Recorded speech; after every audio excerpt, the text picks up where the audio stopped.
Olá, eu sou o psicólogo Ricardo Chagas e eu tenho TDAH.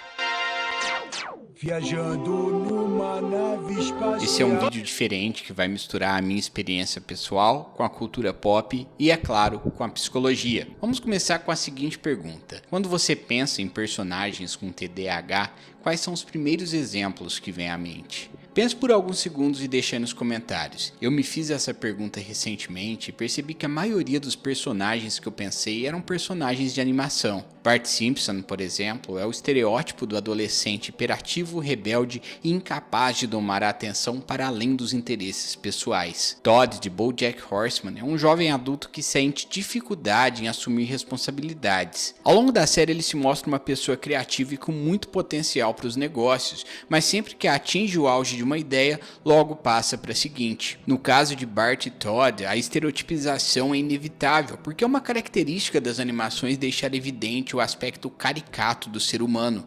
Mas é importante que a gente analise essas obras de maneira crítica, afinal, esses personagens memoráveis podem reforçar estigmas sociais em torno de quem tem TDAH. Até os meus 20 anos eu me via como uma pessoa incapaz, irresponsável e até mesmo sem perspectiva para o futuro.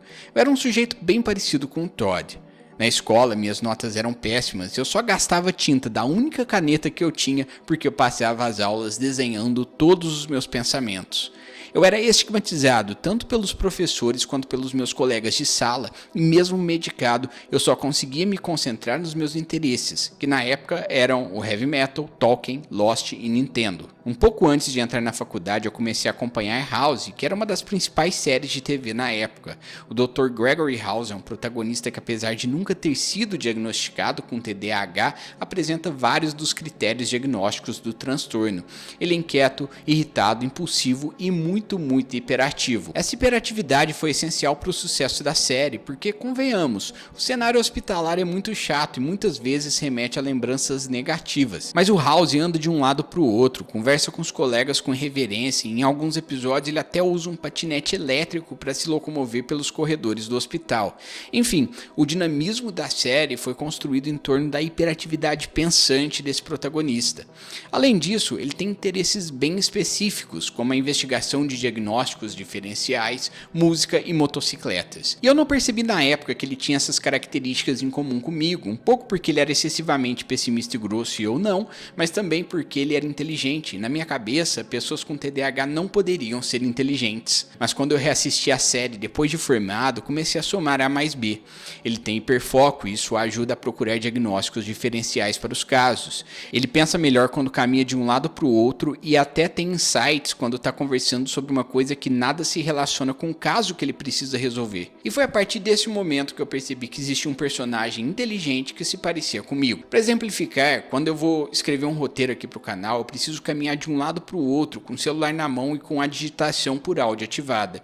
Aliás, esse é um mecanismo que eu descobri só depois que eu comecei a criar conteúdo. Eu fico pensando em como as coisas teriam sido diferentes se eu conhecesse essa técnica na época de escola, quando a minha dificuldade em ficar sentado era ainda maior. No meu vídeo sobre transtorno do espectro autista, que caso você ainda não tenha assistido, eu vou deixar aqui no card, eu falei sobre a expectativa social em torno de indivíduos autistas, cujos próprios pais e familiares próximos já associam um diagnóstico com a genialidade. Com TDAH, a expectativa social é justamente o contrário. Esses transtornos são percebidos como estigmas opostos, o que é no mínimo curioso, já que ambos são relativamente parecidos e classificados como transtornos do neurodesenvolvimento. Na análise de Tudo em Todo Lugar ao Mesmo Tempo, que na minha opinião é a obra audiovisual que melhor representa o TDAH, eu discuti como o termo déficit não faz jus ao transtorno e que o termo má distribuição de atenção seria o mais adequado. A palavra déficit é carregada de estigma negativo e pode alterar a maneira como o indivíduo diagnosticado com o transtorno se enxerga. A palavra déficit se relaciona à falta de capacidade, enquanto o termo má distribuição se relaciona a uma distribuição ineficiente de atenção. Pensar em distribuição em vez de déficit é interessante porque dessa forma você consegue encontrar as melhores estratégias para distribuir a atenção. O meu youtuber favorito, Casey Neistat, recentemente fez um vídeo sobre TDAH e ele também tem esse diagnóstico. O título do vídeo dele é My Stupid Idiot Brain, o que pode ser interpretado como um título muito clickbait, chamativo, mas também pode sugerir que ele sente que o cérebro dele é idiota e estúpido, ainda que ele seja uma das mentes mais geniais que já passou por essa plataforma. Mas não é por isso que eu citei o Casey Neistat aqui. Nesse vídeo, ele usou um rolo de papelão e um quadro para mostrar como é não conseguir se concentrar em vários tópicos ao mesmo tempo. Essa é a metáfora mais precisa do TDAH que eu já vi, e depois da explicação ele disse que decidiu não tomar as medicações que poderiam fazê-lo ter uma atenção melhor distribuída, porque preferiu abraçar essa potencialidade do hiperfoco. Essa é uma decisão polêmica e apesar de ter funcionado para ele, certamente não funciona para a maioria, inclusive para mim. O hiperfoco pode até parecer uma espécie de superpoder, mas na prática é tão potencialmente destrutivo quanto criativo. Nessa semana, por exemplo, eu preciso produzir um vídeo, atender meus pacientes da semana, postar no Instagram, elaborar o plano de financiamento coletivo para o canal e acabar de assistir a Succession para fazer um vídeo sobre o final, porque por problemas não de déficit, mas de má distribuição de foco, eu parei no episódio 5.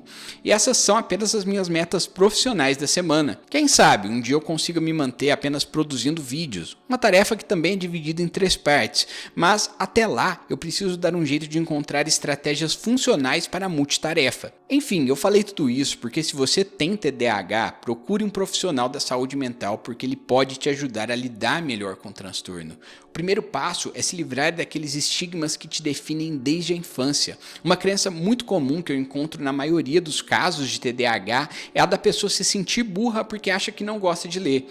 É tão gratificante ver essa pessoa descobrindo que na verdade ela gosta sim de ler, mas precisa ajustar o processo de leitura de uma maneira diferente do convencional.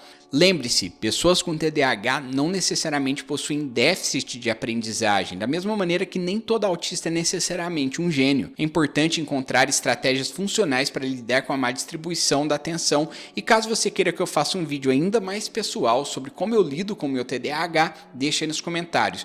E se você quiser citar algum personagem que você se lembre que possa ter TDAH, comente aí também. Não se esqueça de deixar o like, cuide bem da sua saúde mental e até a próxima.